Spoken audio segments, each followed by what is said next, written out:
भगवते वासुदेवाय।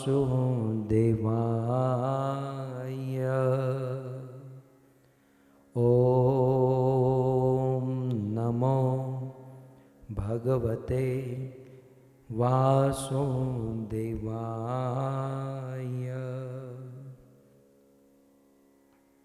ओम नमो भगवते वासुदेवाय। जय जय श्री राधा रमण, जय जय नवल किशोर, जय गोपी चित चोर प्रभु, जय जय माखन चोर, जय जय माखन चोर। श्री कृष्णचंद्र भगवान की, जगत गुरु श्रील प्रभुपाद की। उपस्थित भगवत कथा अनुरागी पधारे हुए भक्त वृंद, इस सभा को परम सुशोभित करने वाले अंतर्राष्ट्रीय कृष्ण भावनामृत संघ इस्कॉन के वरिष्ठ भक्तगण, दूर दूर से देश विदेश से फेसबुक यूट्यूब आदि के माध्यम से बड़ी भारी मात्रा में इस कथा का श्रवण करने वाले समस्त श्रोतागण, आप सभी भक्तों का श्रीमद् भागवत कथा के सप्तम दिवस में पुनः एक बार हार्दिक स्वागत एवं आप सब के चरणों में हमारा प्रणाम। राधे श्याम। जोतरे जोतामा दिवसो वीती गया पान भाई। देखते ही देखते गृहस्थ जीवन की कथा करते हुए सुनते हुए 15 दिन बीत गए। सो परम सौभाग्य है कि एक तो ये महाघोर कलयुग है और इस घोर कलयुग में भी हम सब माया के बीच में हैं, और माया के बीच में भी ऊपर से हम सब गृहस्थ है, गृह में जहाँ तहाँ फंसे हुए हैं। सो ऐसी गृहस्थी में रहकर कहीं न जाना है, इसी गृहस्थी आश्रम में रहकर भगवान को प्राप्त करने की, वैकुंठ या गौलोक वृंदावन प्राप्त करने की सुंदर विधि राजसूय सभा में श्री नारद मुनि धर्मराज युधिष्ठिर को सुना रहे हैं। यह ऐसी विधि है जिसे कोई पालन करता है तो जीते जी अपने गृहस्थ जीवन में सुखी हो सकता है और मृत्यु के बाद भगवान के धाम वैकुंठ को जा सकता है। सो ऐसी परम पावन विधि नारद मुनि बताते हैं।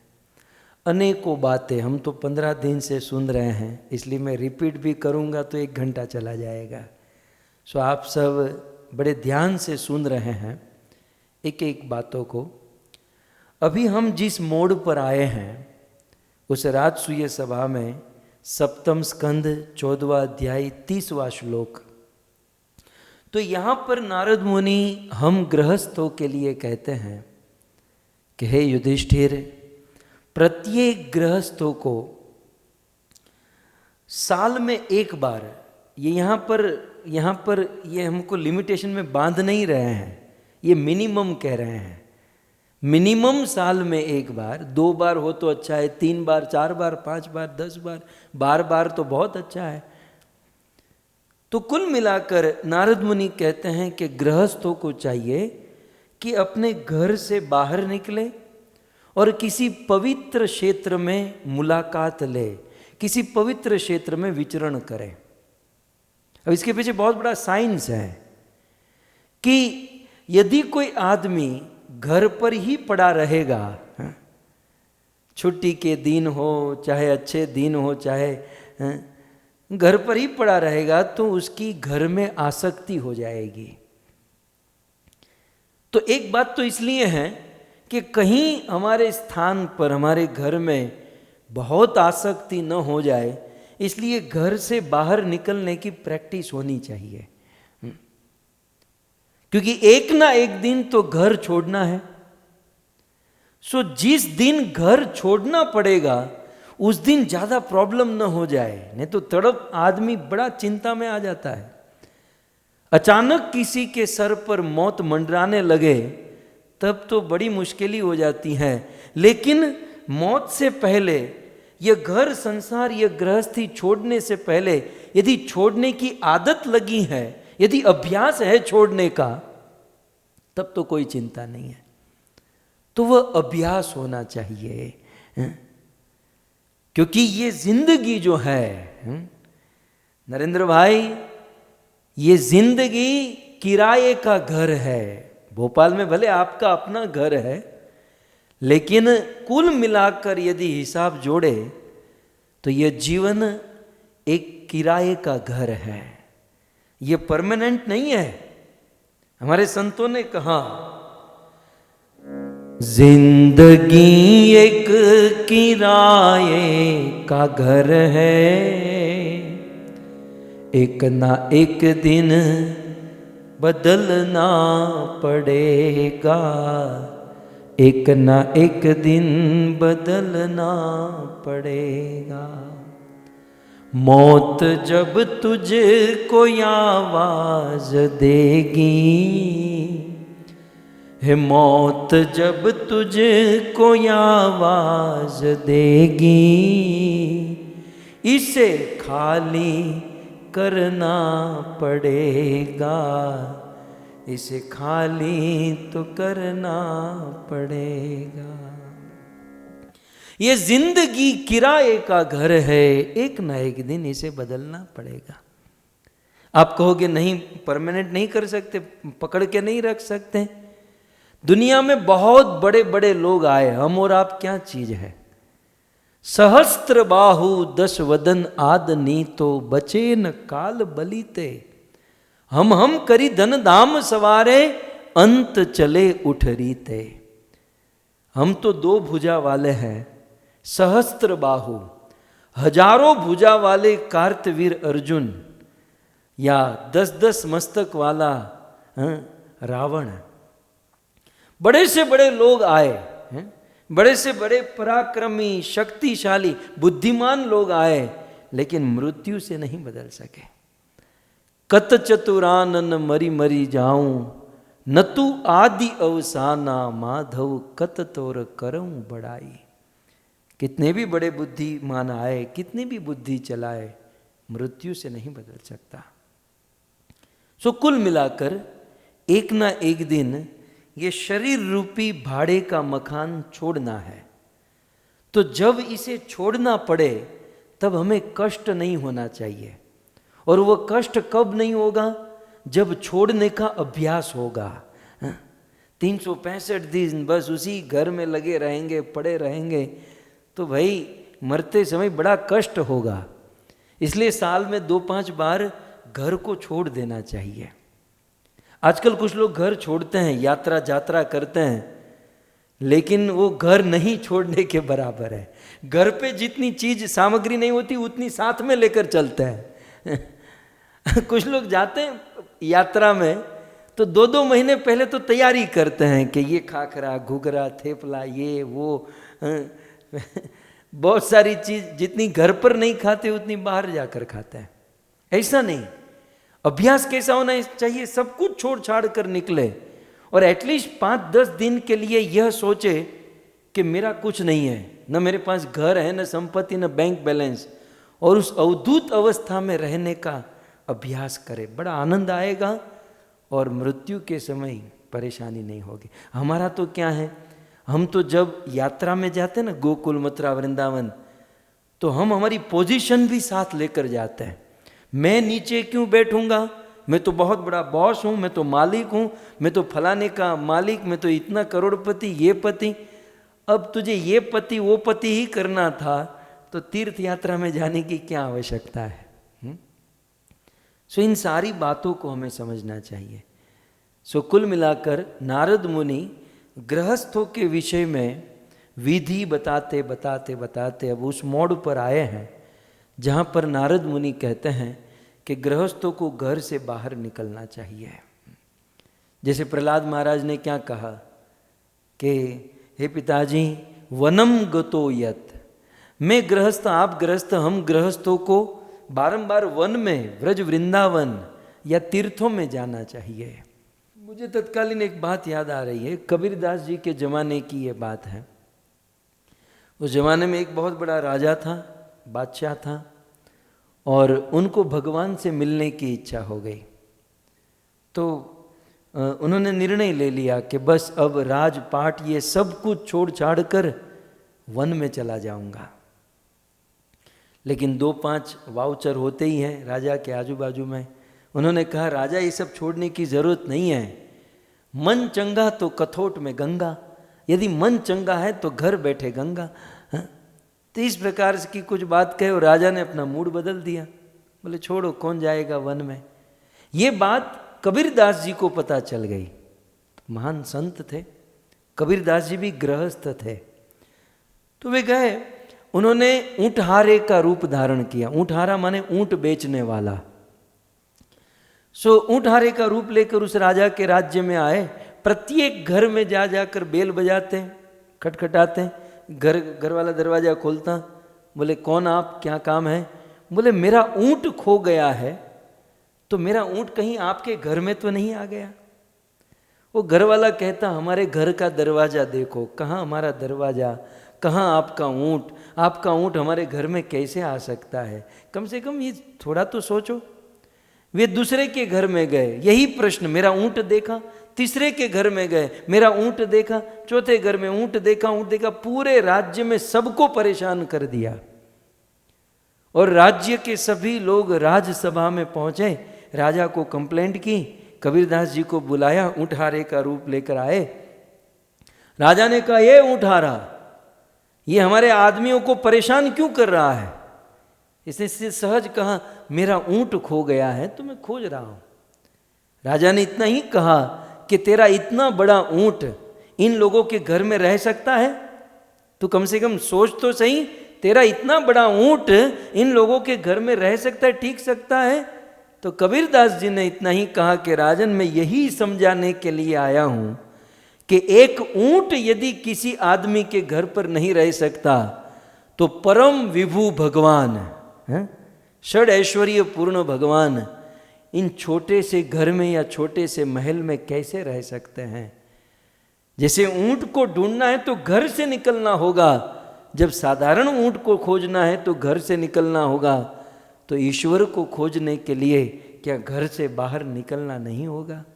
अवश्य निकलना होगा। राजा को वैराग्य हुआ, घर से निकला और भगवान को पा गया।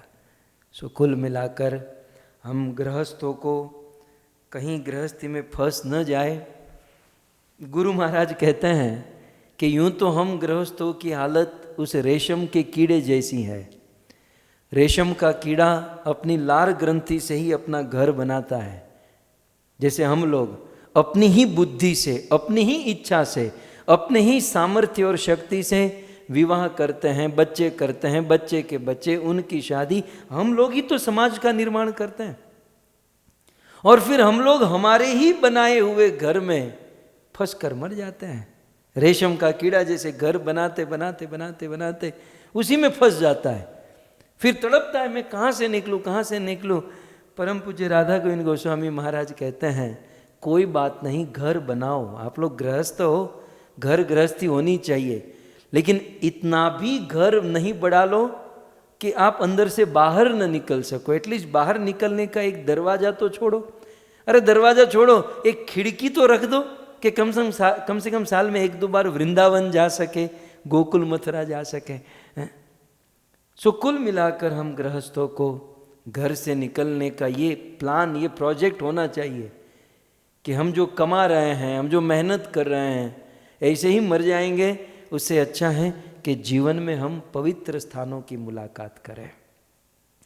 हमारे नरेंद्र भाई, वंदना माता, इनको बड़ी आस है कि हम वृंदावन आएंगे, और ये राह देख रहे हैं कि प्रभु जब आप वृंदावन आओगे तब हम आएंगे। सो बहुत जल्द मिलना होगा और हम सब साथ में ब्रज यात्रा करेंगे। खैर, तो अब नारद मुनि ये कह रहे हैं कि गृहस्थों को घर से निकलकर कहाँ जाना चाहिए, क्योंकि हम गृहस्थ को तो इतना ही पता है कि घर से निकलकर फलानी रेस्टोरेंट में जाना है, वहाँ अच्छा सूप मिलता है। क्यों अमित नारायण प्रभु? घर से निकलकर उस रेस्टोरेंट में जाएंगे, वहाँ बर्गर अच्छा मिलता है। ये हमारे अमित नारायण प्रभु बड़े शौकीन है। मुझे कभी भारत में जाना तो हम इनसे पूछते हैं कि प्रभु कहाँ जाना उचित है। सो हम तो यही जानते हैं। सो नारद मुनि पवित्र क्षेत्र, पवित्र स्थान निर्देशित कर रहे हैं। आइए श्रीमद् भागवत सप्तम स्कंद 14वां अध्याय और 30वां श्लोक। श्री नारद मुनि कहते हैं, सरांशी पुष्करादिनी क्षेत्राण्यर्हा श्रितान्युत कुरुक्षेत्रं गयः क्षीर प्रयागः पुलहाश्रम प्रयाग पुलहाश्रम। कुछ श्लोकों में नारद मुनि लिस्ट बता रहे हैं, निर्देशन कर रहे हैं। तो कल हमने सुना, सबसे पहले कहते हैं सरांशी पुष्कर आदिनी। सबसे पहले पुष्कर तीर्थ, जयपुर राजस्थान, जो कल हम चर्चा किए थे, ये ब्रह्मा जी का यह परम पवित्र तीर्थ है, हमें वहाँ जाना चाहिए। फिर आगे कहते हैं सरांशी। सरांशी माने सरोवर, पवित्र सरोवर, नदियाँ आदि। क्षेत्रण अर्हानि श्रियान्युत, जो श्री से, सौभाग्य से युक्त क्षेत्र है, ऐसे क्षेत्र में जाना चाहिए। और दूसरा क्षेत्र कौन है? कुरुक्षेत्रम। कुरुक्षेत्र हस्तिनापुर के निकट, आज जो दिल्ली के बगल में पड़ता है, सो कुरुक्षेत्र पवित्र भूमि है। ऐसी पवित्र भूमि में हमें जाना चाहिए। कल इस पर हमने चर्चा की थी। फिर आगे कहाँ जाना चाहिए? गया शीरह। फिर अगला स्थान नारद मुनि कहते हैं गया जाना चाहिए। हम गृहस्थों को ये माइंड में होना चाहिए कि इस साल हम गया जाएंगे, इस साल हम यहाँ जाएंगे।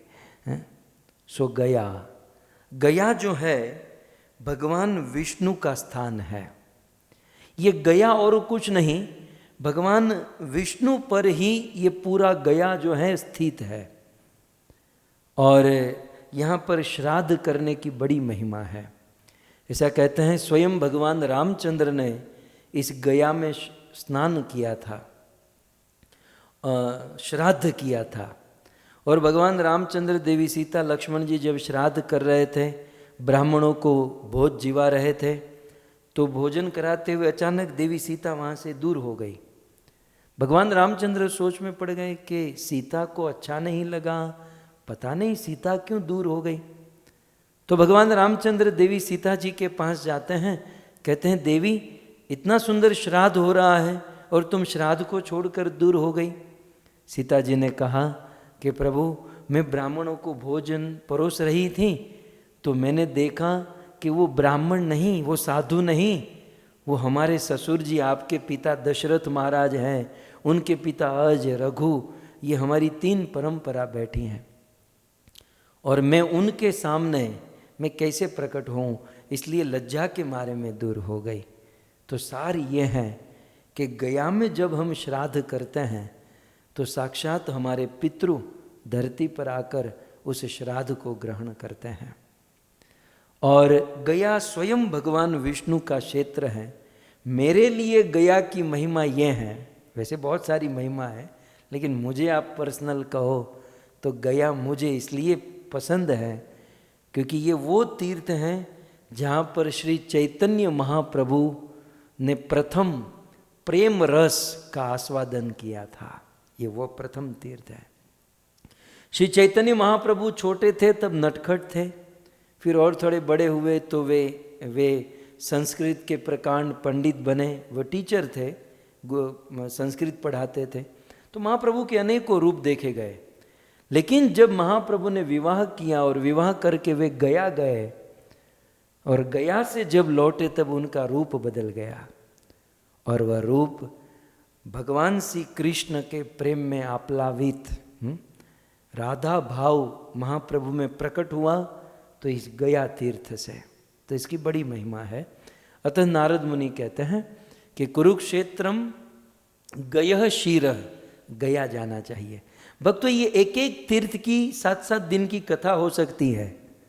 मैंने सोचा है यदि ये सिलसिला चालू रहा, जारी रहा, तो हम इन एक एक तीर्थों के ऊपर एक एक कथा करेंगे, और ये मीडिया ने साथ दिया तो वो सब वहाँ से दिखाएंगे। सब इच्छाएं हैं, देखते हैं क्या होता है। सो गया, फिर आगे कहते हैं प्रयाग। श्री नारद मुनि कहते हैं गृहस्थों को प्रयाग जाना चाहिए। प्रयाग जहाँ गंगा, यमुना और सरस्वती का संगम है। भक्तों, संगम की बड़ी महिमा है, चाहे कोई भी कहीं भी। आप उत्तरायण में क्या होता है कि एक सूर्य दक्षिणायन से उत्तरायण होते हैं, तो 2 अयन का संगम है।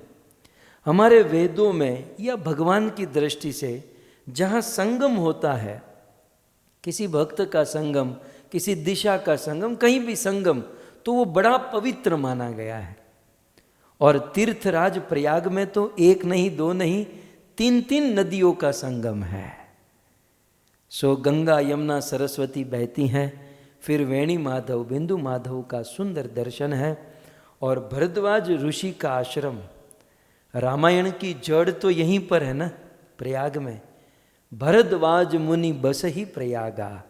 भरद्वाज मुनि प्रयाग में रहते हैं, और वहाँ बहुत सुंदर अक्षय वट वृक्ष है। ये वही अक्षय वट वृक्ष है जहाँ पर भगवान रामचंद्र ने महाराज दशरथ के लिए श्राद्ध किया था, और इस अक्षय वट वृक्ष के नीचे बैठे थे। और भरद्वाज ऋषि निरंतर इस प्रयाग में साधु संग, ऋषि मुनियों की संगति करते हुए भगवत कथा का आस्वादन करते थे। ये है प्रयाग।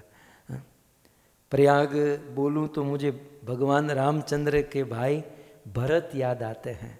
ये वही प्रयाग है जहाँ पर भगवान रामचंद्र के भाई भरत जी ने भीख मांगी थी। ऐसा रामायण में लिखा है कि जब भरत जी राम को चित्रकूट जा रहे थे, राम को अयोध्या वापस लाने के लिए, तब प्रयाग बीच में आया। तब भरत जी गंगा में स्नान करके दोनों हाथ जोड़कर कहते हैं कि रघुकुल में, सूर्य वंश में आज तक किसी ने भीख नहीं मांगी, लेकिन आज ये भरत भीख मांग रहा है, रघुकुल की रीत को तोड़ रहा है। जब इस प्रकार से रोते हुए भरत जी ने दोनों हाथ जोड़े प्रयाग के सामने, तो प्रयाग प्रकट हो गया। प्रयाग बोलने लगा, बोलो बोलो भरत, तुम्हें क्या चाहिए? तुम्हें अर्थ चाहिए, धन चाहिए? भरत जी कहते हैं, अर्थन धर्मन काम रति, गति न चहु निर्वाण, जन्म जन्म मोहि राम पद, यह वरदानन आन। भरत जी कहते हैं, अर्थ, मुझे धन नहीं चाहिए, अर्थन धर्मन, मुझे कोई राज्य नहीं चाहिए, अरे गति न चाहूं निर्वाण, मुझे मोक्ष मुक्ति भी नहीं चाहिए। हे प्रयाग, बस मैं आपसे यही मांगता हूं कि जन्म जन्म तक मेरी राम से प्रीति हो, और मैं जा रहा हूं राम के पास, तो राम मुझे स्वीकार करे। आप ऐसा आशीर्वाद दीजिए। सो ये वही प्रयाग है। और बहुत सुंदर बात, जब भरत जी इस प्रकार से प्रार्थना प्रणाम करके भरद्वाज ऋषि के आश्रम में गए, तो भरद्वाज ऋषि ने बहुत सुंदर बात कही। भरद्वाज ऋषि ने कहा, भरत, कुछ दिन पहले राम यहाँ आए थे, वनवास के दौरान कुछ दिन पहले राम यहाँ आए थे, सो भरत, हम अनंत अनंत जन्मों से साधना कर रहे हैं, तप कर रहे हैं, प्रयाग में स्नान कर रहे हैं, और इन साधना भक्ति का हमें फल मिला। कुछ दिन पहले हमें राम का दर्शन हुआ। तो साधना भजन भक्ति का फल क्या है? राम दर्शन। और कुछ दिन पहले भरत, हमें राम का दर्शन हुआ, तो राम दर्शन का फल क्या है? भरत, तुम्हारे जैसे संत, तुम्हारे जैसे साधु का दर्शन। भरत जैसा साधु और कोई नहीं, भगवान रामचंद्र बार बार कहते थे। तो ऐसे भरत जी ने भी प्रयाग का आश्रय लिया था। तो ये पवित्र स्थान और तीर्थों का राजा भी है, तीर्थराज प्रयाग है। सो इस प्रकार नारद जी कहते हैं प्रयाग जाना चाहिए। फिर आगे नारद मुनि कहते हैं कुरुक्षेत्रम गयः शिर प्रयाग पुलहाश्रम। पुलहाश्रम, पुलहाश्रम माने हरिहर क्षेत्र। हरिहर क्षेत्र माने जो आज नेपाल में है, गंडकी नदी के का जो तट है, या गंडकी नदी भी साथ में ले लीजिए। सो माँ गंडकी नदी और हरिहर क्षेत्र और पुलहाश्रम, इस पवित्र स्थान पर गृहस्थों को जाना चाहिए। इस पुलहाश्रम में राजा भरत गए थे। श्रीमद् भागवत के अनुसार महाराज भरत भगवान ऋषभदेव के पुत्र सब कुछ वैराग्य लेकर पुलहाश्रम में गए और वहीं पर उन्होंने भजन किया था। और वहीं पर पवित्र नदी जहाँ पर भगवान शालिग्राम प्रकट होते हैं, तो शालिग्राम की माँ गंडकी वहाँ बहती हैं। ऐसे स्थान पर हमें विचरण करना चाहिए। आगे कहते हैं और कहाँ जाना चाहिए? नैमिषं फाल्गुनं सेतु प्रभासेथ कुशस्थली वाराणसी मधुपुरी पंपा बिंदुसरस्तथा पंपा बिंदुसरस्तथा। नैमिषम, है युधिष्ठिर, प्रत्येक गृहस्थ को समय निकाल कर नैमिषारण्य जाना चाहिए। नैमिषारण्य आज लखनऊ से कुछ दूरी पर है। नैमिषारण्य ये वो स्थान है जहाँ पर 88,000 ऋषि मुनियों ने मिलकर यज्ञ किए थे। ये नैमिषारण्य वो स्थान है जहाँ पर सूत जी ने भागवत कथा सुनाई थी। नैमिषारण्य नाम ही इनका गुण है। निमिष नाम के बहुत वृक्ष वहाँ रहते हैं, इसलिए नैमिषारण्य कहते हैं। या निमिष गोत्र, निमिष ऋषि मुनि वहाँ पर अधिक रहते हैं, इसलिए नैमिषारण्य है। और एक निमिष मात्र में भगवान विष्णु ने इस क्षेत्र में असंख्य असुरों का वध कर दिया था, निमिष मात्र में, इसलिए इस स्थान को नैमिषारण्य कहते हैं। जैसे असुरों को मारने के लिए भगवान को एक निमिष, मतलब एक घड़ी, एक सेकंड भी नहीं लगी थी। तो इस स्थान की महिमा बताते हुए वराह पुराण में यूं कहा गया कि इस स्थान में भगवान को असुरों को मारने में 1 मिनट 1 सेकंड भी नहीं लगी, निमिष मात्र में। ठीक उसी प्रकार हम सब के बहुत सारे शत्रु है, बहुत सारे असुर है। और वो कौन है? काम, क्रोध, लोभ, मोह, मद, माश्चर्य। और साले ये असुर मरते ही नहीं है, रोज नया नया पैदा होता है अंदर से काम, क्रोध, लोभ। तो नैमिषारण्य ऐसा स्थान है, यदि आप नैमिषारण्य चले गए तो पलक झपकने मात्र से ये सारे असुरों का वध हो जाएगा। ये नैमिषारण्य की महिमा है। ये वही नैमिषारण्य स्थान है जहाँ दधीचि ऋषि रहते थे और देवताओं को जीवन दान देने के लिए दधीचि ऋषि ने अपने प्राण दे दिए, अपने शरीर की हड्डी दे दी, उसी से वज्र बना और वित्रासुर का वध किया। ये वो नैमिषारण्य है। सो इस पवित्र नैमिषारण्य में गुरुदेव भगवान की कृपा और खास करके हमारे माता पिता की इतनी कृपा रही कि बचपन से ही 5 साल से ही हम इन सब क्षेत्रों में बारंबार जाते आते रहते हैं। और जब मैं बोल रहा हूँ तो मुझे सब दिखाई देता है कि नैमिषारण्य है, दधीचि ऋषि की गुफा है, सूत गोस्वामी की बैठक है। हमारे पास एक जो भागवत है ना, वो वहीं से सूत गोस्वामी से ही हम लेकर आए हैं। तो खैर, सो नैमिषम, नैमिषारण्य हमें जाना चाहिए। फिर आगे कहते हैं फाल्गुनम। फाल्गुनम माने जहाँ फाल्गु नदी बहती है, फाल्गुन नाम की नदी है। तो यहाँ पर नैमिषम फाल्गुनम माने जहाँ फाल्गु नदी बहती है, हमें वहाँ जाना चाहिए। और टीका में किसी आचार्यों ने ऐसा भी लिखा, फाल्गुनम माने हरिद्वार। सो हमें हरिद्वार जाना चाहिए गृहस्थों को। फिर आगे कहते हैं नैमिषम फाल्गुनम सेतु। आहा, सेतु, सेतु माने सेतु बंध रामेश्वर।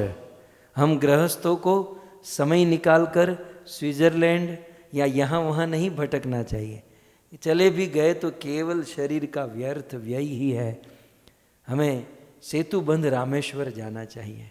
ये वह स्थान है जहाँ पर भगवान श्री रामचंद्र ने सेतु बांधा था, धनुष कोटि। आज भी वह स्थान है, बहुत सुंदर समुद्र है और समुद्र का तट, जहाँ से लंका जाने के लिए भगवान ने वह ब्रिज, वह पुल, सेतु बनाना प्रारंभ किया था।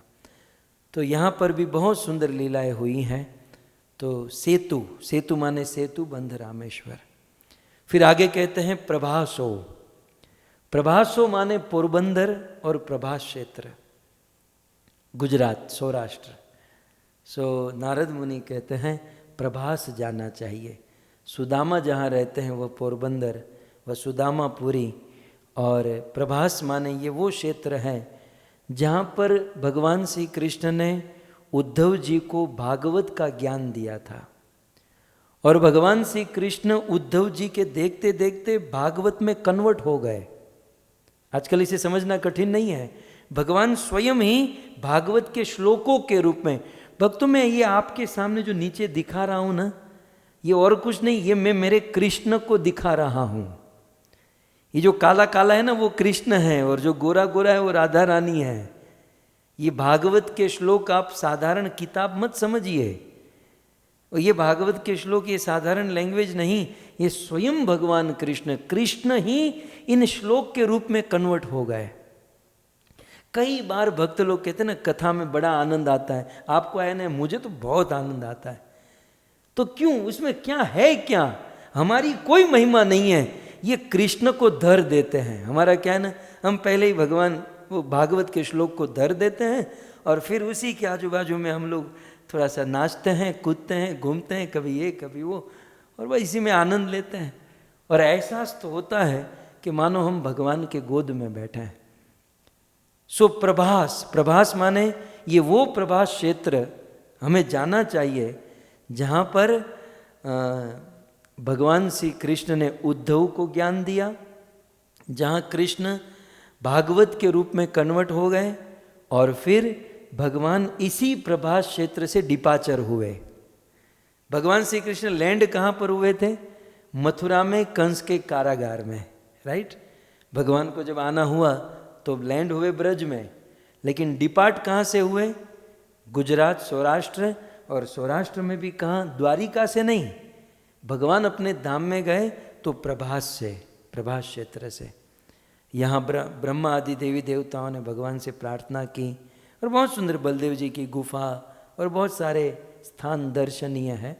तो नारद जी कहते हैं यहाँ जाना चाहिए। फिर आगे नैमिषम फाल्गुनम सेतु प्रभासो अथ कुशस्थली। फिर कहाँ जाना चाहिए? कुशस्थली। कुशस्थली माने द्वारिका। तो आप जानते ही हैं द्वारिका जाना चाहिए, भगवान की सुंदर नगरी। वैसे जो उस समय जो द्वारिका थी ना, जो सोने की, गोल्ड की बनी हुई, वो तो भगवान ने डुबा दी। मैं जब पहली बार गया तो प्रश्न किया था कि भाई रखा होता तो थोड़ा बहुत सोना हम भी उखाड़ कर लेकर जाते। गृहस्थी है, ज़्यादा मगजमारी नहीं रहती, जीवन चल जाता। हाँ? लेकिन भगवान ने ये सोचकर डुबाया कि भाई द्वापर युग है, क्योंकि उन दिनों भगवान के परिवार में भी बहुत झगड़ा हो रहा था। बोले द्वापर में इसको लेकर इतना प्रॉब्लम हो रहा है कलयुग में तो ये लोग क्या करेंगे, उससे अच्छा मैं डुबा ही दूं।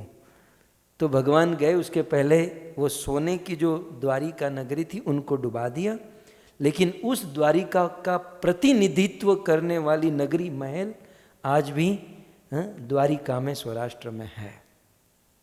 अब आज हम जाते हैं तो दिखाते ये रुक्मणी का महल। अब रुक्मणी का महल, इसमें 2 आदमी भी खड़े नहीं रह सकते लेकिन ये रुक्मणी का महल, ये सत्यभामा का महल, तो ये उनका प्रतिनिधि है, हमें खुश रहना चाहिए। लेकिन वो पहले के उस द्वापर युग में वो बड़े बड़े महल इत्यादि हुआ करते थे। सो खैर, द्वारिका, बेट द्वारिका और गोपी तालाब, गोपी कुंड, ये सब स्थान द्वारिका में हमें दर्शन करने चाहिए। अब आप लोग शरीर से जाओ या न जाओ, पैसे खर्चो न खर्चो, मैं मन से तो आपको सब जगह लेकर जा रहा हूँ। और कहते हैं शरीर से जाने से अच्छा है मन से जाना, तो एटलीस्ट मन से तो पहुँचो। सो अभी हमने आज कितनी बड़ी यात्रा की, आज हम लोग करेंगे कहाँ कहाँ, पूरे भारत में भ्रमण करेंगे। तो अब द्वारिका हो गई। नैमिषम फाल्गुनम सेतु प्रभासो अथ कुशस्थली, फिर कहाँ जाना चाहिए? वाराणसी, काशी विश्वनाथ महादेव की जय। सो वाराणसी हमें जाना चाहिए। वाराणसी आज जिसे हम काशी कहते हैं, जो धरती का भाग नहीं है, ये वाराणसी काशी पृथ्वी का भाग नहीं है, शिव जी के त्रिशूल पर ये काशी बसा हुआ है। आज तक काशी में भूकंप नहीं हुआ और काशी बड़ी पवित्र नगरी है। ऐसा कहते हैं कि समस्त पुराणों में जैसे भागवत श्रेष्ठ है, समस्त पुराणों में जैसे भागवत श्रेष्ठ है, वैसे समस्त हरि क्षेत्र में काशी श्रेष्ठ है, वाराणसी सबसे श्रेष्ठ है। वैसे भगवान विष्णु के चरणों से गंगा जल प्रकट हुआ है ना, आप जानते हो, भगवान के चरणों से वो जल नीचे आए, फिर भगीरथ जी गंगा को नीचे लेकर आए, तो गंगा माता धरती पर आ गई। लेकिन गंगा धरती पर, माँ गंगा धरती पर आई तो भगवान ने ये सब देखा नहीं था। भगीरथ जी ने जो कमाल किया भगवान को पता नहीं था। तो देवताओं ने, भक्तों ने भगवान को कहा, प्रभु धरती पर आओ तो सही, देखो तो सही, माँ गंगा प्रकट हुई है और क्या गंगा का धोध बह रहा है, आप आइए धरती पर। तब भगवान विष्णु गंगा में प्रथम बार स्नान करने के लिए धरती पर आए। गंगा भगवान के ही चरणों तक जल है, लेकिन फिर भी महिमा बहुत अधिक है। सो भगवान विष्णु धरती पर आए तो अब तो गंगा तो पूरे भारत में बहती है, तो कौन से घाट पर मैं जाऊं? तब भगवान विष्णु वाराणसी में उतरे। सो प्रथम बार माँ गंगा में स्नान करने के लिए भगवान विष्णु काशी में आए, वाराणसी में आए और उस पवित्र घाट पर स्नान किया। और भगवान स्नान करते हुए भगवान विष्णु का कुंडल वहाँ पर गिर गया। तो जिस घाट पर भगवान विष्णु का कुंडल गिरा उसे कहते हैं मणिकर्णिका घाट। भगवान का कुंडल जहाँ गिरा सो मणिकर्णिका घाट। और फिर आगे चलकर वहीं पर राजा हरिश्चंद्र ने नौकरी की। फिर उसके आगे चलकर आज हम देखते हैं कि पूरी दुनिया में श्रद्धालु गण, देह त्याग होता है कहीं और, लेकिन उसे मणिकर्णिका घाट पर लाकर उनका अंतिम संस्कार करते हैं। क्योंकि रामायण और अन्य पुराणों में लिखा है कि काशी में काशी मरत जंतु अवलोकी, जासु नाम बर करऊं विशोकी। काशी में जब कोई व्यक्ति मरता है, अपना देह त्याग करता है, तो शिव जी उनके कान में राम नाम बोलते। ये तो कभी जीवन में बोला नहीं, ये आदमी तो कभी लिया नहीं, लेकिन काशी में कोई मरेगा तो शिव जी उनके कान में राम नाम बोलेंगे और उनकी मुक्ति हो जाएगी। सो जीते जी काशी में मरे तो अच्छा है, लेकिन लोगों की श्रद्धा है भाई मरने के बाद भी आए, यहाँ पर कुछ तो फल मिलेगा। सो नारद मुनि कहते हैं कि नैमिषम फाल्गुनम सेतु प्रभासोथ कुशस्थली, वाराणसी में हमें जाना चाहिए। फिर आगे कहते हैं मधुपुरी। मधुपुरी माने मथुरा, राजधानी तत साभूत सर्व यादव भूभुजाम मथुरा भगवान यत्र नित्यम सन्निहितो हरि। मधुपुरी, मधु नाम के दैत्य का वध किया, अतः मधुपुरी। भगवान स्वयं मधुर है, ये मधुर का जन्म यहाँ हुआ इसलिए मधुपुरी। सो मधुपुरी माने मथुरा नगरी। सो नारद मुनि कहते हैं कि हे युधिष्ठिर, प्रत्येक गृहस्थों को इन क्षेत्रों में जाना चाहिए। सो मथुरा जाए। अब कुछ दिन पहले मथुरा की महिमा हमने पूरी परिक्रमा ही कर चुके हैं। सो मथुरा, फिर आगे कहते हैं वाराणसी, मधुपुरी, पंपा। फिर हमें पंपा जाना चाहिए। पंपा सरोवर आज का हम्पी, भारत में आज इसे हम्पी कहते हैं, लेकिन पुराणों में शास्त्रों में इसे पंपा कहा गया। सो ये हम्पी, ये पंपा, यहाँ पर वैसे बहुत सारे स्थल क्षेत्र हैं, लेकिन हमारे मन को लुभाने वाला हमें आज भी याद आता है। हम ये सब स्थानों पर गए हैं और भक्तों के कृपा से हमने प्रवचन कथाएं भी की है। सो पंपा में बहुत अच्छी बात हमें लगती है, शबरी जी का आश्रम, मातंग ऋषि का आश्रम और माता शबरी इसी पंपा के तट पर भगवान रामचंद्र को प्राप्त करने के लिए रोज सेवा करती थी। रोज वन में जाती, फल फूल तोड़कर लाती, मार्ग सजाती, आज मेरे राम आएंगे, आज मेरे राम आएंगे, लेकिन राम नहीं आते थे। 60,000 वर्ष बीत गए, लेकिन फिर भी राम नहीं आए। लेकिन शबरी का उत्साह नहीं बीता और शबरी की धीरता को देखकर, अपने गुरु के वचन पर विश्वास को देखकर भगवान रामचंद्र इस पंपा सरोवर के तट पर शबरी के आश्रम में आ गए। कथा बहुत सुंदर है, अब तो विस्तार से कहाँ कर सकते हैं। एक दो बात बता दूं। शबरी का बड़ा अपमान किया गया। जब मातंग ऋषि चले गए तब वहाँ के ऋषि मुनियों ने शबरी का तिरस्कार किया। ऐसा होता है, अध्यात्म में भी थोड़ी बहुत आग तो अध्यात्म जगत में भी लगी हुई है। हम लगभग बधे हड़गेलू छे गुजराती लोगों से, हम लगभग बधी सब जगह आग तो सब जगह लगी हुई है। तो यहाँ मातंग ऋषि चले गए और अन्य ऋषि मुनि जो थे वो शबरी का अपमान करने लगे कि ये तो शबर कुल की है, शबर जाति की है, सुअर खाने वालों की है, ऐसी है वैसी है। शबरी का बड़ा बहिष्कार किया। और फिर भगवान रामचंद्र जब आए पंपा सरोवर शबरी को मिलने के लिए, भगवान रामचंद्र जानते थे शबरी का आश्रम कहाँ है, लेकिन जानबूझकर उन ऋषियों के पास गए। ऋषि मुनियों, शबरी कहाँ रहती है? बोले प्रभु आप हमारे घर। बोले तेरे घर नहीं, मैं शबरी के घर। प्रत्येक ऋषि मुनि के घर पर बेल दबा दबा कर भगवान ने पूछा। शबरी जानते थे फिर भी शबरी कहाँ रहती है, क्योंकि भगवान एहसास कराना चाहते थे कि मैं अपराधियों को नहीं मिलता, मैं सज्जनों को, भक्तों को मिलता हूँ। सो इस प्रकार हम्पी, पंपा, जो नारद मुनि कहते हैं, पंपा सरोवर हमें जाना चाहिए। तो वाराणसी, मधुपुरी, पंपा, बिंदु सरस तथा, और तथा कहाँ जाना चाहिए? बिंदुसर। बिंदुसर माने बिंदु सरोवर। आज ये बिंदु सरोवर सिद्धपुर, जो हम कहते हैं सिद्धपुर के नाम पर, सो बिंदु सरोवर जहाँ पर भगवान कपिल देव ने, करदम ऋषि ने तपस्या की थी। ये भी एक आदर्श गृहस्थ हैं। करदम ऋषि ने बिंदु सरोवर पर 1000 वर्ष तक तप किया। भगवान विष्णु प्रकट हुए और भक्त के तप को देखकर भगवान की आंखों से आंसू आ गए और भगवान का बिंदु गिरा और सरोवर बन गया। और भगवान के आंसू ही बिंदु सरोवर के रूप में आज है। और वहीं बिंदु सरोवर के तट पर करदम जी का आश्रम। फिर मनु महाराज आए, अपनी बेटी देवहूति का विवाह करदम ऋषि के साथ कराया और फिर इस पवित्र गृहस्थी के घर पर स्वयं भगवान कपिल देव का जन्म हुआ। ये वही बिंदु सरोवर है। सो नारद मुनि कहते हैं, आहा ये बिंदु सरोवर।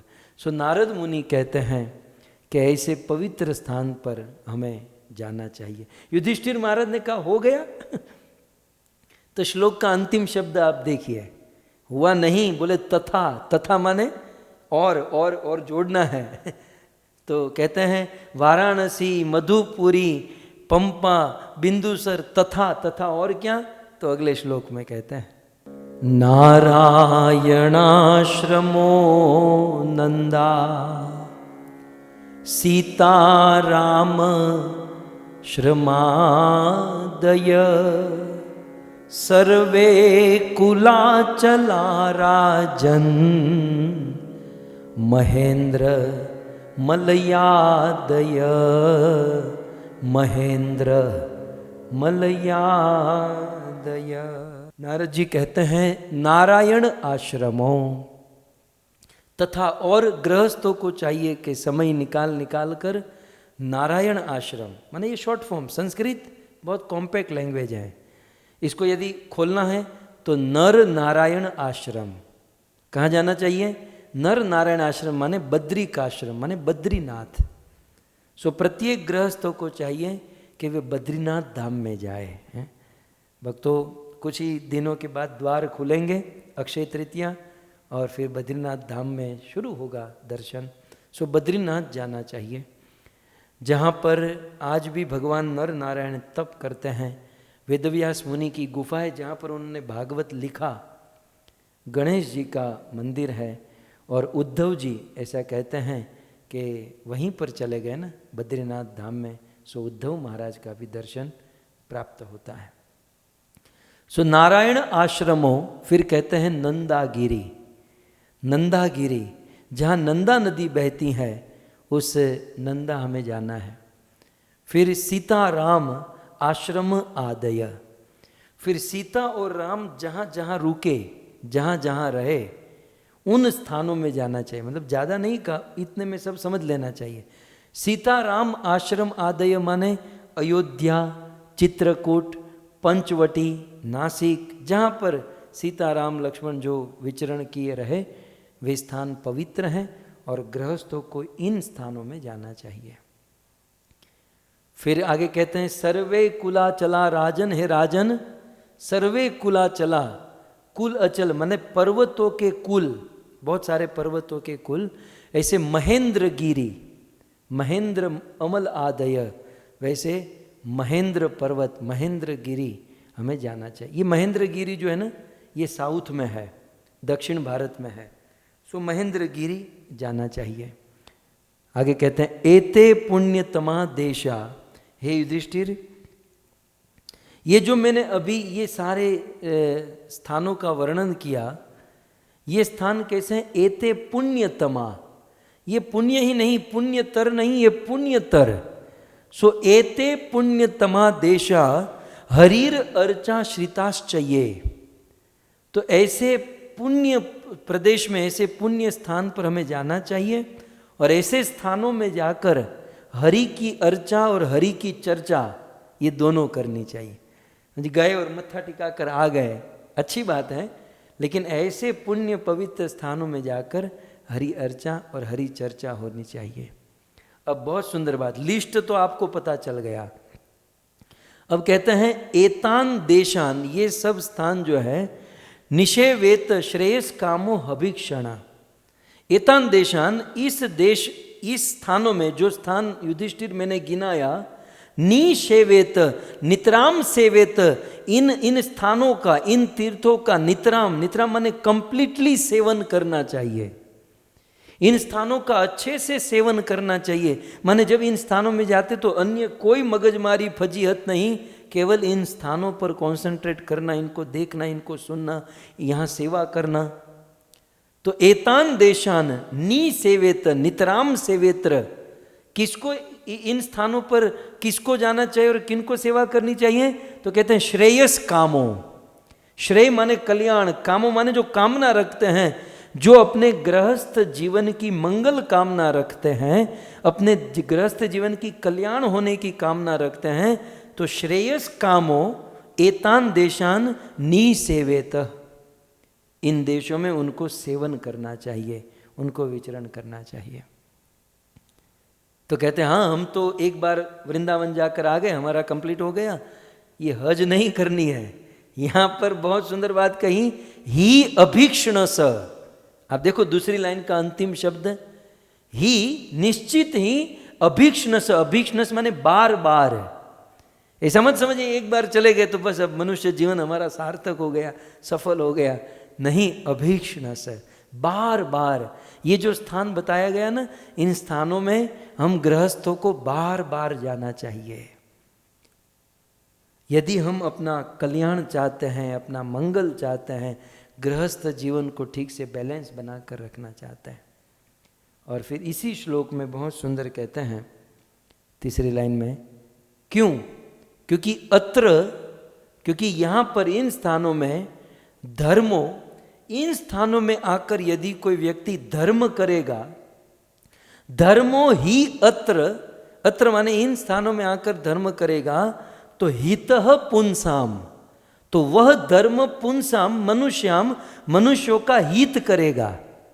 अपने घर पर धर्म करोगे तो हित करेगा, चिंता मत करो, डाउट नहीं है। लेकिन ऐसे पवित्र स्थानों में जाकर धर्म करोगे तो पुंसाम हित, मनुष्यों का कितना हित होगा? सहस्त्र अधिफलोदय। कितनी सुंदर बात। इन स्थानों में जाकर धर्म करोगे तो सहस्त्र, धर्म वही है, आपकी एनर्जी वही है, आपका कार्य साधन भक्ति वही है, लेकिन वही कार्य इन पवित्र स्थानों में जाकर करेंगे तो श्लोक समझिए कि सहस्त्र अधिफलोदय, तो सहस्त्र गुना अधिक वह फल प्राप्त होगा, सहस्त्र गुना अधिक वह फल मिल जाएगा। इसलिए प्रत्येक गृहस्थ को चाहिए कि इन पवित्र स्थान में वे विचरण करे, प्रविष्ट स्थान में वे रहे। तो इस प्रकार गृहस्थों के लिए ये बात बताई गई कि हमें बार बार इन पवित्र स्थानों की मुलाकात लेनी चाहिए। अब नारद मुनि एक बहुत बड़ी बात करने जा रहे हैं। भक्तों, ये कथा का यूँ तो अंतिम दिन है, लेकिन मेरे दृष्टि से ये जो 1 साल से कथा कर रहे हैं ना, ये पूरी 1 साल की कथा का सार अब नारद मुनि कहने जा रहे हैं। बहुत सुंदर बात, बहुत बड़ी बात। और कुछ याद रखे या न रखे, समझे या न समझे, अब जो नारद मुनि बताने जा रहे हैं ना, इन बातों को समझ लेंगे तो जीवन धन्य हो जाएगा। और फिर अंत में मैं एक लिस्ट दे दूंगा कि हमें क्या क्या करना है, और फिर इस कथा की पूर्णाहुति होगी।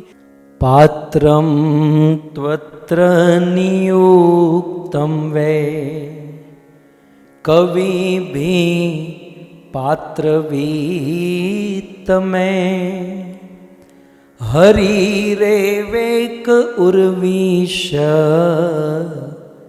यन्मयं वै चराचरम, यन्मयं वै चराचरम।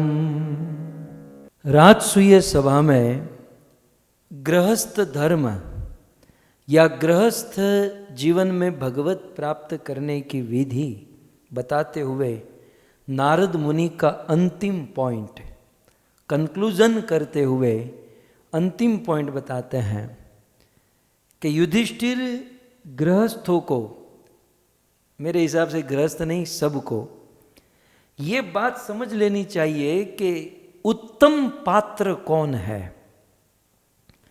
मतलब दुनिया का सबसे उत्तम, सबसे श्रेष्ठ पात्र कौन, जिनकी हम शरण ले सके या जिनकी हम सेवा कर सके, सबसे श्रेष्ठ कौन।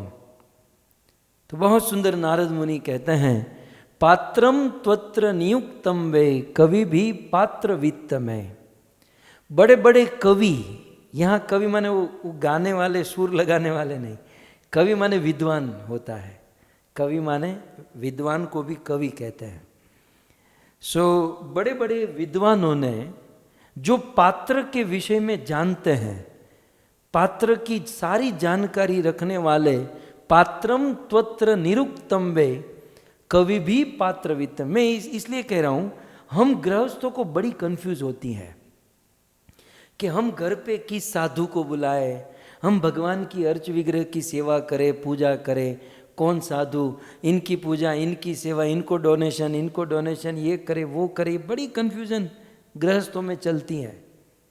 सो ये पूरा 3-4 श्लोक में नारद मुनि क्लियर कर रहे हैं। यदि आप समझ सको तो मैं प्रयास करूंगा।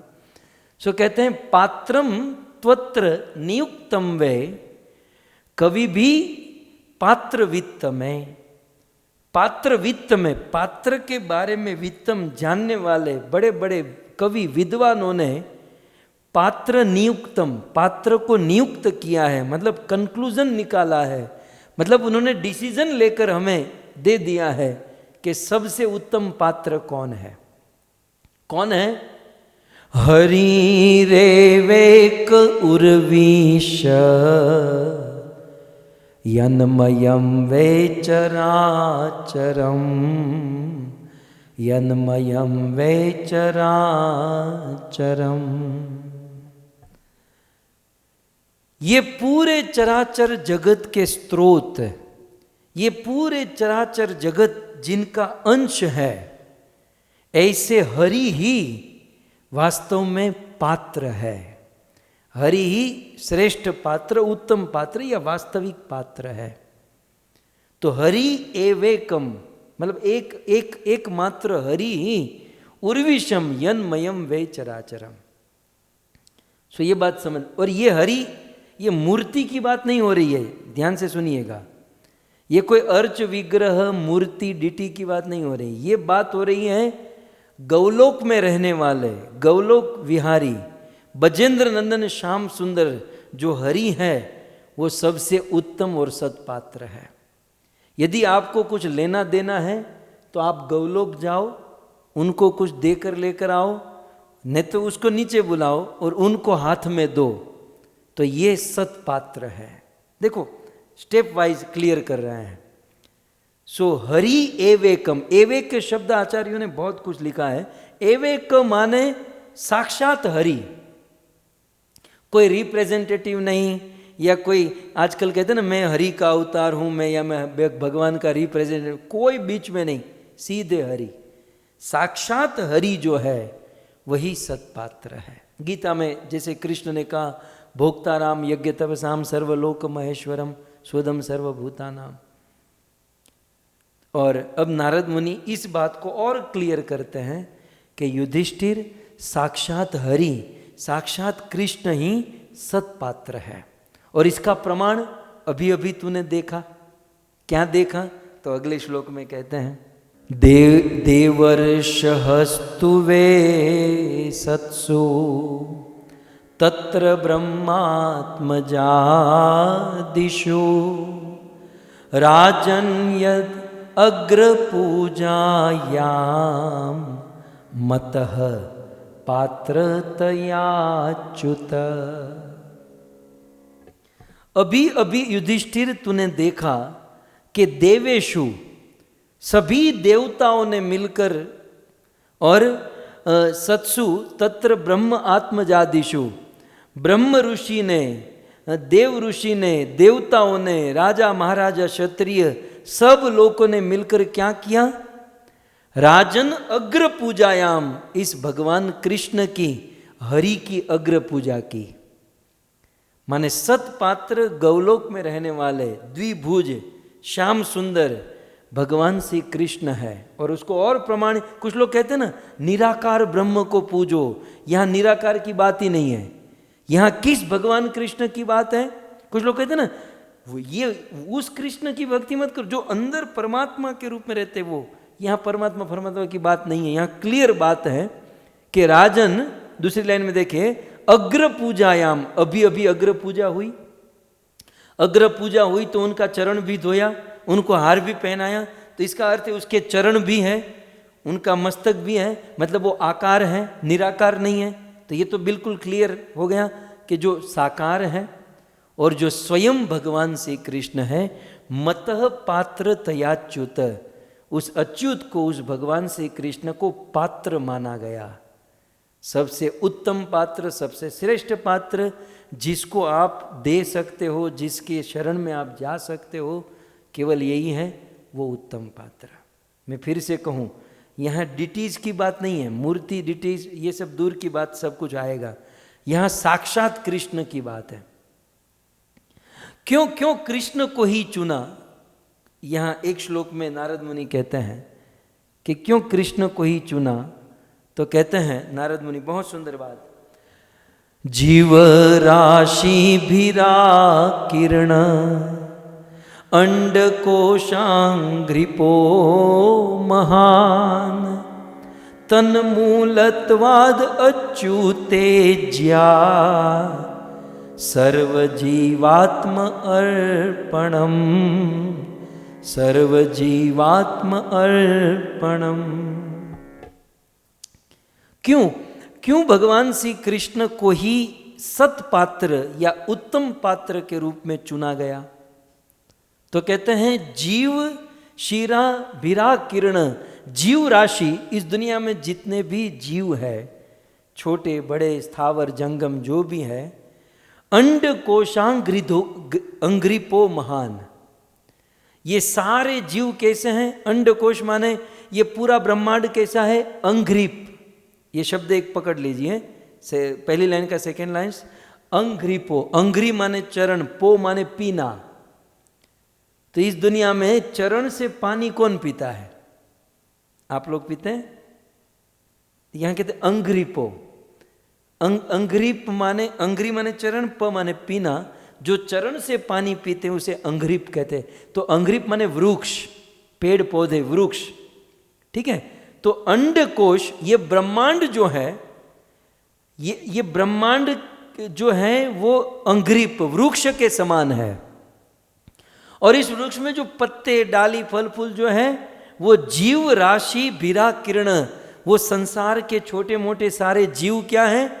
वो उस वृक्ष की डाली है, या उस वृक्ष के पत्ते हैं, या उस वृक्ष के फल है। तो चराचर जगत एक वृक्ष के समान है, और समस्त जीव, देवी देवता गंधर्व पितर चारण विद्याधर यक्ष, ये सब लोग, आपको ये बात ध्यान में होनी चाहिए कि ये प्रवचन कहाँ हो रहा है, ये भी बड़ा महत्वपूर्ण है। ये प्रवचन राजसूय सभा में हो रहा है, जहां पर दुर्योधन भी सुन रहा है। दुर्योधन ने गीता सुनी या न सुनी? ये तो सुना था। जहां कर्ण बैठा है, सारे क्षत्रिय योद्धा, सारे देवता, सारे ऋषि मुनि, शुकदेव, वेदव्यास, नारद, सब लोग यहां पर बैठे, नारद तो बोल ही रहे हैं, तो ये सब बैठे हैं इस सभा में। और वहां ये बोला जा रहा है कि ये पूरा ब्रह्मांड अंग्रिप वृक्ष के समान है, और सारे चराचर जीव उस वृक्ष की डाली, पत्ते, फल फूल है। लेकिन तन मूलत्वा, लेकिन उस ब्रह्मांड रूपी समस्त जीवों के वृक्ष का मूल कौन है? तो दूसरी लाइन में तन मूलत्वाद अच्युत, ये अच्युत जो है, ये कृष्ण जो है, ये सभी का मूल है। ये श्याम सुंदर कृष्ण समस्त देवता हो, गंधर्व हो, किन्नर हो, चारण विद्याधर यक्ष पितृ, ये सब के मनुष्यों के मूल जो है वो कृष्ण है। इसलिए अच्युत इज्या कहते हैं, तन मूलत अच्युत, पूरे ब्रह्मांड रूपी वृक्ष का मूल जो है वो अच्युत कृष्ण है। और अच्युत इज्या, इज्या माने पूजा, इज्या माने पूजा, सेवा या भक्ति। अच्युत की इज्या करेंगे तो क्या होगा? सर्व जीवात्म तर्पणम, अच्युत की पूजा करने से सभी जीवों का तर्पण हो जाएगा। इसलिए कुछ लोग कहते हैं ना, कृष्ण की भक्ति क्यों करते हो? इसलिए करते, इसलिए ये जो लिखा है ना, इसलिए करते हैं, क्योंकि कृष्ण की भक्ति करने से सर्व जीवात्म तर्पणम, सभी जीवों का तर्पण हो जाएगा। किसी देवी की उपासना करोगे तो केवल देवी का तर्पण होगा, देवता की उपासना केवल देवता का, किसी पितृ की केवल पितृ का। लेकिन कृष्ण की उपासना, भक्ति, सेवा करेंगे तो सर्व जीवा आत्मतर्पणम। कितनी सुंदर बात नारद कहते हैं। इसलिए पात्र यदि कोई है तो वह है एकमात्र कृष्ण। ये बात कृष्ण ने गीता में भी कही कि अहम सर्वस्य प्रभवो मत सर्व प्रवर्तते इति मत्वा भजन्ते माम बुधा भाव समन्विता। श्रीमद् भागवत जी के चौथे स्कंद में भी ये बात कही गई। यथा तरो मूल निषेच नैन तृप्यंति स्कंद भुजोपशाखा प्राणोपहारा श्यथे इंद्रियाणाम तथैव सर्वा अर्हणम अच्युतेज्या।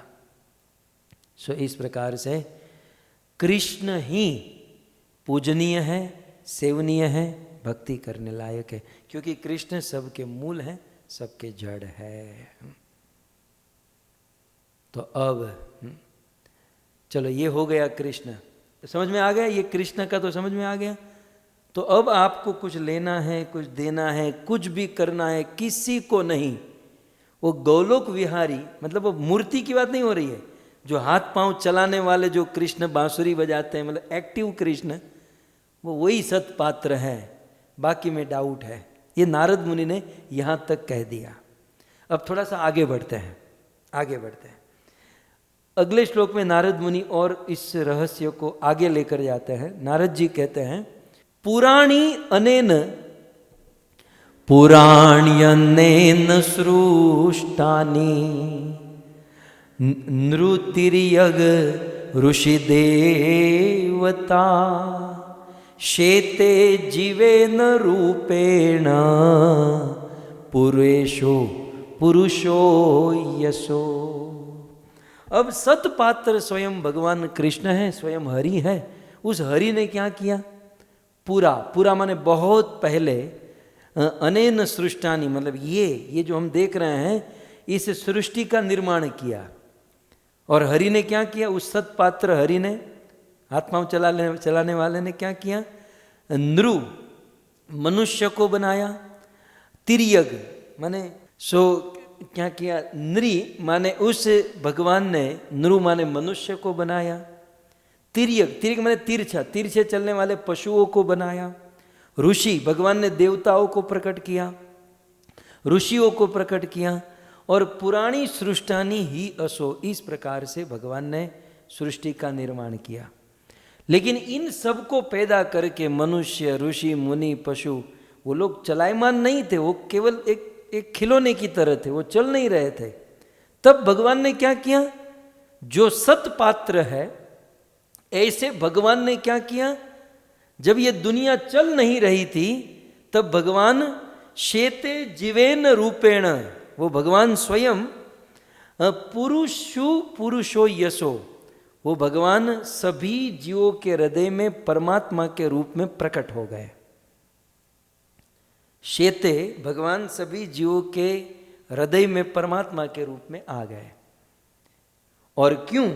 कि भगवान सभी जीवों के हृदय में विराजते हैं, अर्थात सभी जीवों के हृदय रूपी पूर में, हृदय को पूर कहते हैं, तो हृदय रूपी पूर में भगवान विराजते हैं, इसलिए भगवान को पुरुष कहा गया। ये पुरुष शब्द कहाँ से आया? पूर्व में शयन करते हैं, शेते माने शयन, श माने शेते, और पूर्व माने हृदय रूपी पूर्व। सो हृदय रूपी पूर्व में भगवान शयन करते हैं, इसलिए उन्हें पुरुष कहते हैं। तो अब मुझे आप बताइए कि मूल भगवान जो सबसे उत्तम पात्र जो है, वो उत्तम पात्र कौन है? वो भगवान। और वो उत्तम पात्र भगवान फिर वहां से उतरे तो सबसे पहले कहां आए?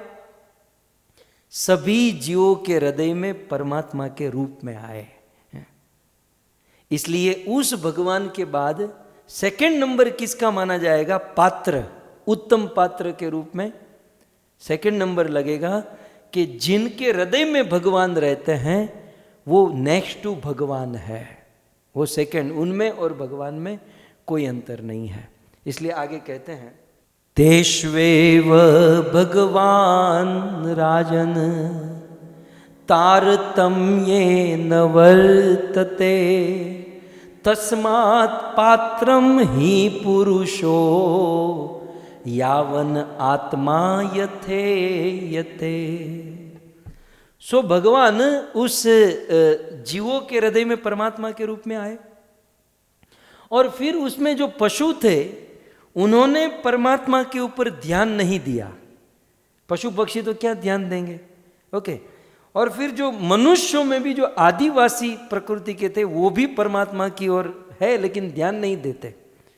लेकिन मनुष्यों में जो मनुष्य परमात्मा की ओर ध्यान देते हैं या परमात्मा की सेवा, पूजा, भक्ति करते हैं, तो भगवान के बाद या भगवान के साथ जितने भगवान पूजनीय हैं, उतने ही जिनके हृदय में भगवान है और भगवान की शुद्ध भक्ति करते हैं और शुद्ध भक्ति करते हुए जिन्होंने भगवान का अनुभव किया है वो भगवान जितना ही उत्तम है। यहां पर श्लोक में लिखा है तेषु एव भगवान राजन, हे राजन, हे युधिष्ठिर, तो इन पुरों में भगवान रहते हैं। तस्मात् पात्रम ही पुरुषो, इसलिए पात्र भगवान पुरुष हैं, लेकिन वो पात्र क्योंकि उस भक्त के हृदय में आ गया है और भक्त निरंतर उस पात्र भगवान पुरुष परम पुरुष के साथ कनेक्शन में है, उनकी सेवा भक्ति पूजा के कनेक्शन में, इसलिए भगवान के साथ साथ उनका शुद्ध भक्त भी पात्र है। तो दो पात्र हुए, एक भगवान जो गोलोक धाम में रहते हैं और दूसरे जो उस भगवान की भक्ति सेवा पूजा करके उस भगवान का अनुभव करते हैं। अनुभव बड़ा महत्वपूर्ण है। अनुभव माने क्या? महाप्रभु कीर्तन नृत्य गीत वादिंत्र माधन शेर सेन रोमांच कंपाश्रु तरंग भाजो वंदे गुरु श्री चरणार विंदम। अनुभव माने जिनकी अंतर्दृष्टि है, जिनको दुनिया के सभी वस्तु में कृष्ण ही दिखाई देते हैं, जो कृष्णमयी है, उनमें और कृष्ण में कोई अंतर नहीं है। कृष्ण जो पात्र है वही पात्र वो है। अब आपके दिमाग की खिड़की को खोलने वाली बात आएगी। तो अब दो चीज हो गई, भगवान और भगवान के शुद्ध भक्त। तब नारद मुनि कहते हैं, बहुत सुंदर बात 39 नंबर के श्लोक में, कि हे युधिष्ठिर, भगवान के बाद सतपात्र जो है वो स्वयं भगवान के शुद्ध भक्त है। लेकिन ऐसा देखा गया है, त्रेता इत्यादि युग में ऐसा देखा गया कि भगवान के शुद्ध भक्तों को कोई मानता नहीं है, भगवान के शुद्ध भक्तों का अपराध करता है, तिरस्कार करता है। इसलिए भगवान को थर्ड कैटेगरी बनानी पड़ी। फर्स्ट कैटेगरी तो स्वयं भगवान है, सेकंड कैटेगरी में आते हैं भगवान के शुद्ध भक्त, और थर्ड कैटेगरी भगवान को इसलिए बनानी पड़ी क्योंकि दुनिया के लोग भगवान के शुद्ध भक्तों को पहचान नहीं पाते हैं, श्रद्धा नहीं रखते हैं, उनका अपराध करते हैं।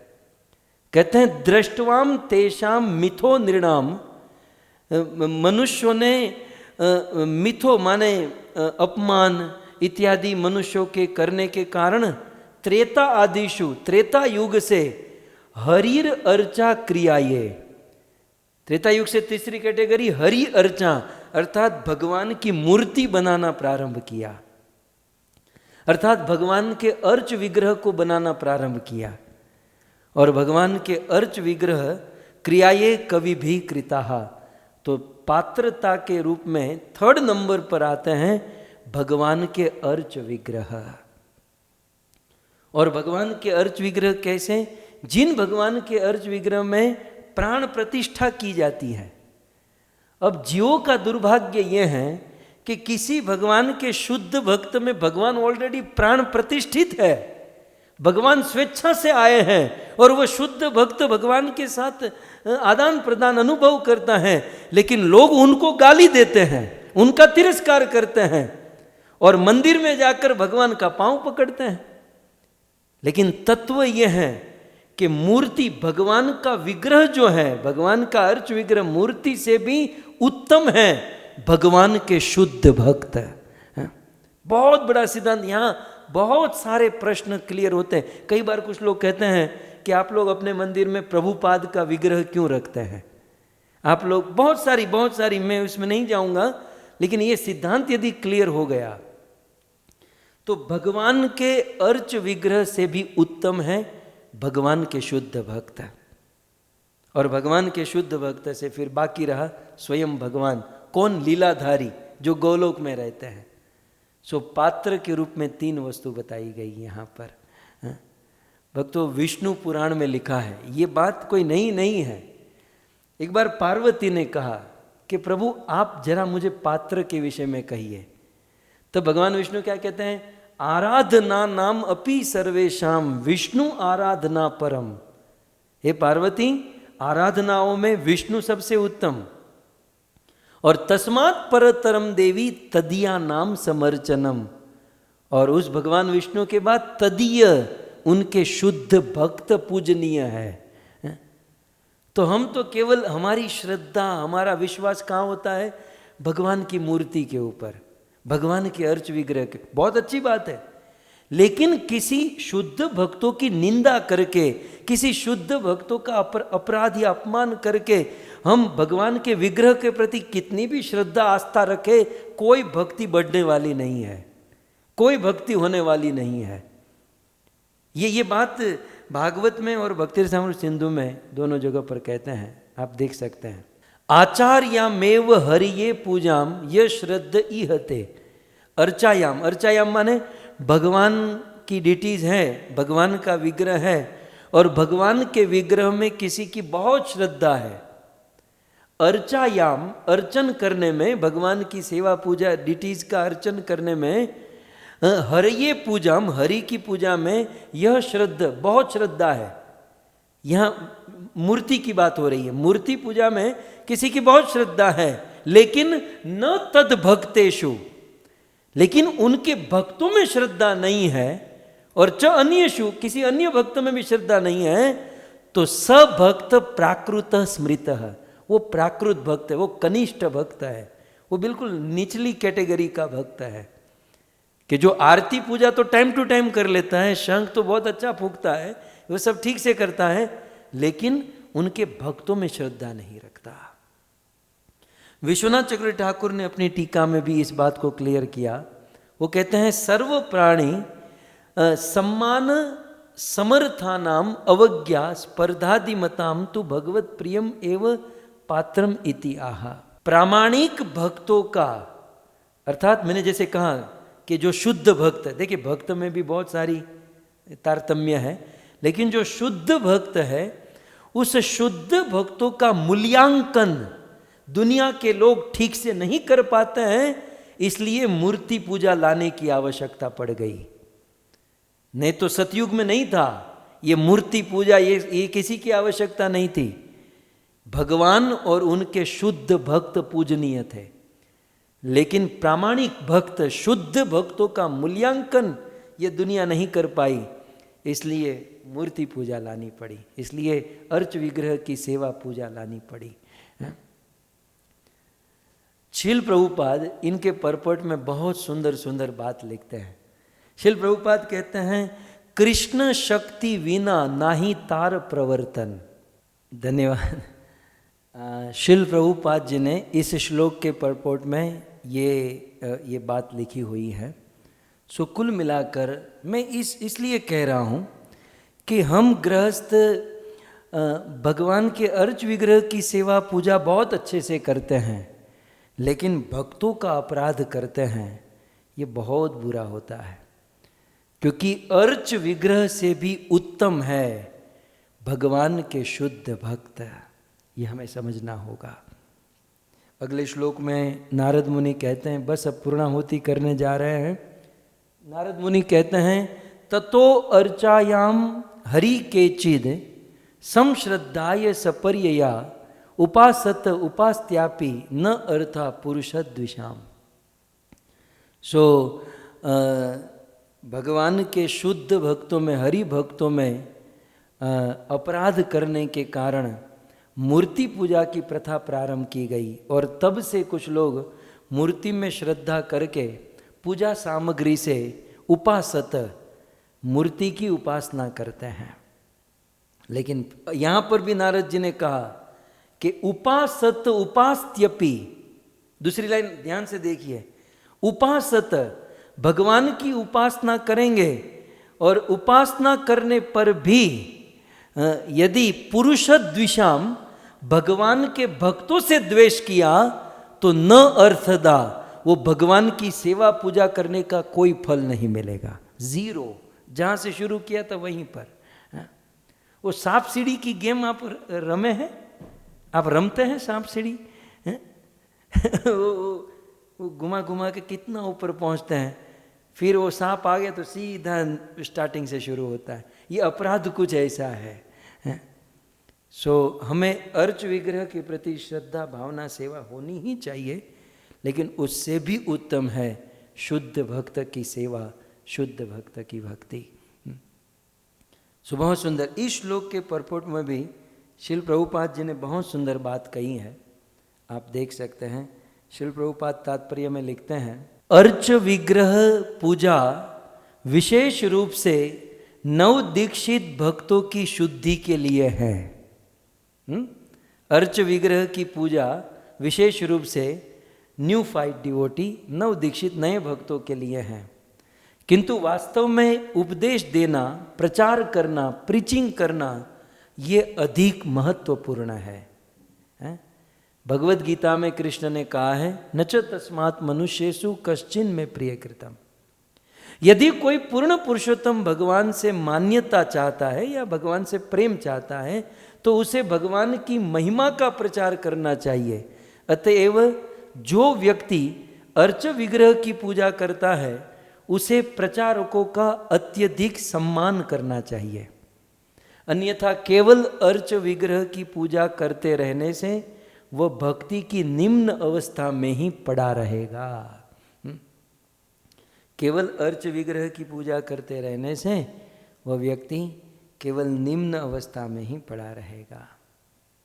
इस प्रकार से श्री नारद मुनि कहते हैं और फिर निवेदन करते हैं, पुरुषेष्वपि राजेंद्र सुपात्रम ब्राह्मणम विदु तपसा विद्या तुष्टया दत्ते वेदम हरेस्तनुम। और इसलिए वो जो शुद्ध भक्त है वो डिटीज से, अर्च विग्रह से भी उत्तम माने गए हैं, लेकिन वो शुद्ध भक्त कैसे होने चाहिए? दूसरी लाइन, तपसा, तपस्वी होने चाहिए। अपने जीवन को सेक्रीफाइस करते हुए मंगला आरती में जगने वाले, मतलब पवित्र तपस्वी होने चाहिए, भोगी नहीं होने चाहिए।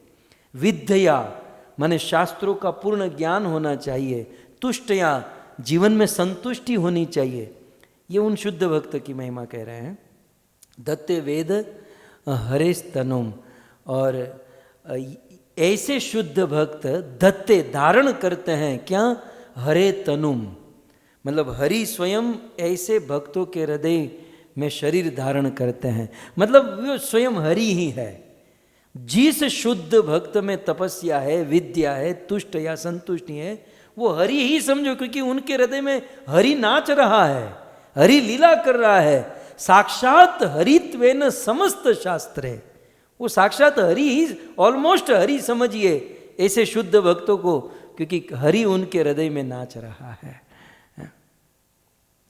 और फिर नन्वस्य ब्राह्मणा राजन कृष्णस्य जगतात्मनः पुनंत पाद रजसा त्रैलोकी देव महत आहा।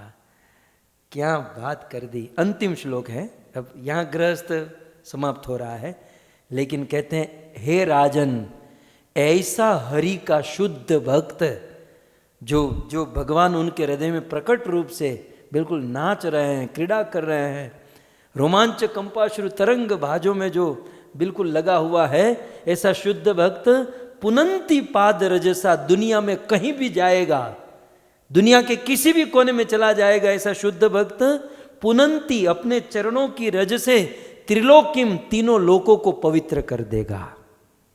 भगवान के चरणों में, उनके रज में जो ताकत है, राम की चरण रज ने तो केवल केवट का उद्धार किया, लेकिन राम के ऐसे शुद्ध भक्त त्रिभुवन को पवित्र कर देते हैं। और इसीलिए तो मेरे नरोत्तम दास ठाकुर ने गाया। आइए भाव से आप सब लोग गाइएगा। ए बार करुणा करो वैष्णव गोसाई, पतित पावन तो मां बिन के हो नाई।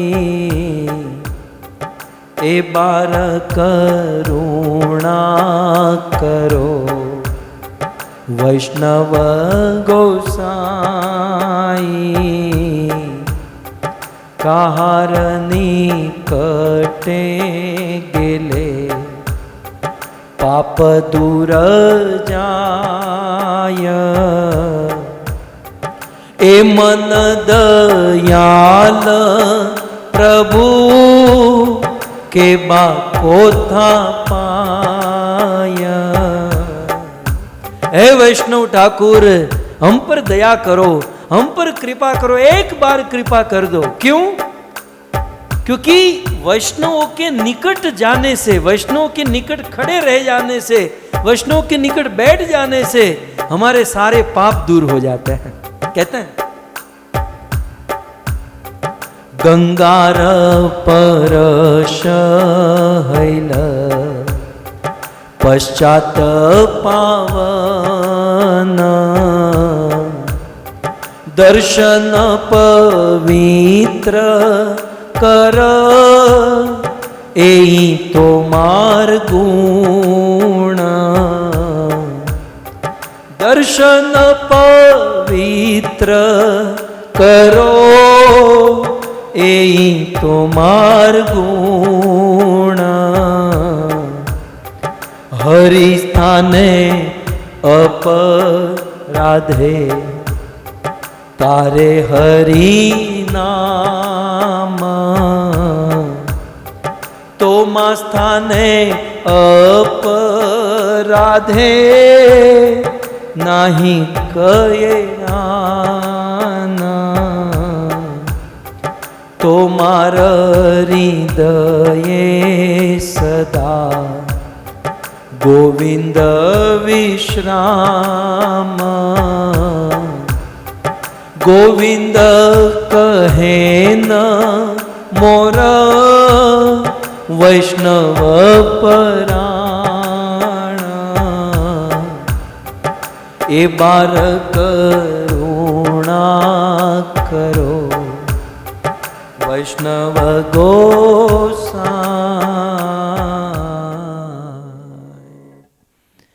सो इस प्रकार वैष्णव की बड़ी महिमा है, और ऐसे वैष्णव, ऐसे शुद्ध भक्त के हृदय में स्वयं भगवान होते हैं। हम गृहस्थों को ऐसे शुद्ध भक्तों का सानिध्य, ऐसे शुद्ध भक्तों की सेवा करनी चाहिए। मैंने डिटीज़ के विषय में, अर्च विग्रह के विषय में जो कहा उसे आप अन्यथा मत लीजिएगा, लेकिन भाव ये था कि डिटीज से भी अधिक महिमा भगवान के शुद्ध भक्त की है।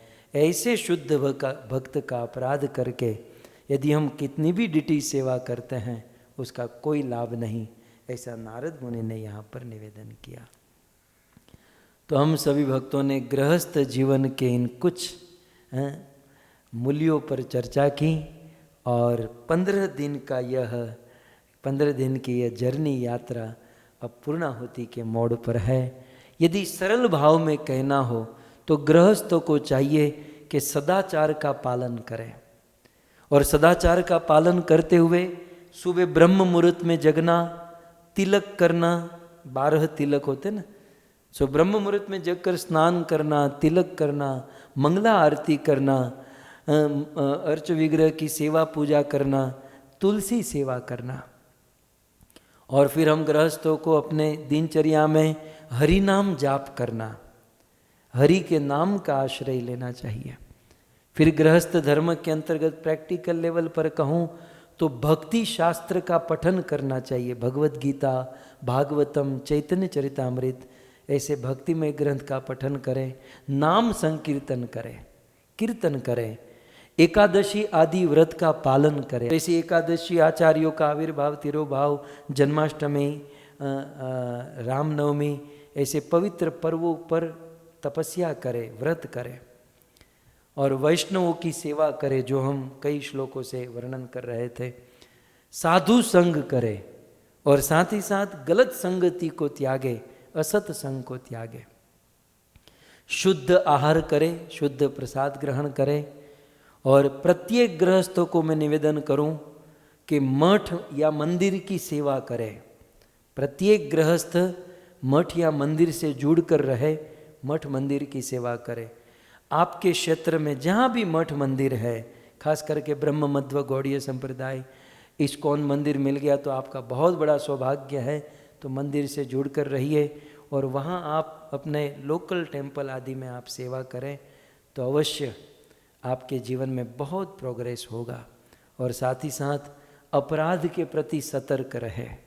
ऐसा ना हो कि हम पॉजिटिव आगे बढ़ रहे हैं लेकिन नेगेटिव इतना हो रहा है कि हम पॉजिटिव कर ना पाए।